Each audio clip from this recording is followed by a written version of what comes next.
కుటుంబ సభ్యులుగా ఈ సమాజంలో ఉన్న మహిళలే కాదు, మన కుటుంబంలో కూడా మహిళలు బాధితులుగా ఉంటారు. ఆ బాధను మనం కొంత అర్థం చేసుకొని, బాధలో ఉన్నప్పుడు వాళ్ళకు కొంత అండగా నిలబడి, వాళ్ళకు ఒక మానసికంగా ఒక ధైర్యాన్ని అందించే బాధ్యత మనందరిది. ఇది సామాజిక బాధ్యత. ఈ సోషల్ రెస్పాన్సిబిలిటీని మనం ఎప్పుడైతే ఇగ్నోర్ చేస్తామో, ఈ సోషల్ ఈవిల్స్ అందరూ రకరకాలుగా వ్యవహరిస్తారు, రకరకాలుగా ప్రవర్తిస్తారు.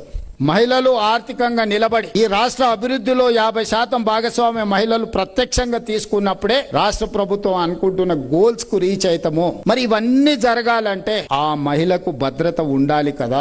భద్రత లేని సమాజం, మహిళకు రక్షణ లేని సమాజం అభివృద్ధి జరగదు. అభివృద్ధి జరగాలి అంటే మహిళ స్వేచ్ఛగా తన వ్యాపారాన్ని, తన చదువుని, తన సామాజిక బాధ్యతను నిర్వహించగలిగినప్పుడే ఈ సమాజం నిలబడుతుంది. ఈ సమాజం అన్ని రకాలుగా నిలబడాలి అని అంటే మహిళ తన కాళ్ళ మీద తను నిలబడాలి. మహిళ తన కాళ్ళ మీద తను నిలబడాలి అంటే ఆ మహిళకు రక్షణ కల్పించాలి. వారి పిల్లలకు భద్రతనివ్వాల్సిన బాధ్యత రాష్ట్ర ప్రభుత్వాల మీద ఉన్నది. అందుకే మా పోలీసులు ఒక మంచి కార్యక్రమాన్ని తీసుకున్నందుకు వారిని అభినందిస్తూ, ఈ కార్యక్రమంలో పాల్గొన్న ప్రతి ఒక్కరిని, పీస్ కమిటీ సభ్యులను కూడా చివరగా నేను ఒక సూచన చేయదలుచుకున్నా. ఈ రోజు మనం ఎంత కష్టపడి, ఎంత ఆర్థిక ప్రగతి, సామాజిక ప్రగతి సాధించినా మన పిల్లలు సరైన దారిలో లేకపోతే మన శ్రమంతా వృధా. మన కళ్ళ ముందే మన పిల్లలు వ్యసనాలకు బానిసలైతే ఇది సమాజానికి తీరని దుఃఖం.